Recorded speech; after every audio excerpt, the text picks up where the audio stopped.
Today we'll talk about how can you enable follower notifications on your Threads app. So all you have to do, you just go down, click in this sign down here.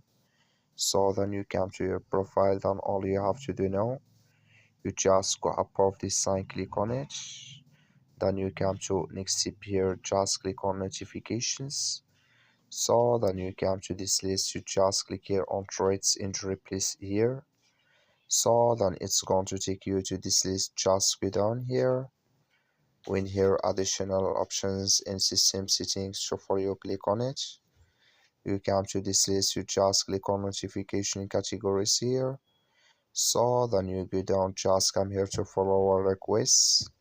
Click in this sign, like you see this color show for us. That's mean follower requests notifications enable with us now. That's all you have to do. That's all. Thank you for watching. Don't forget to support us by liking and subscribe.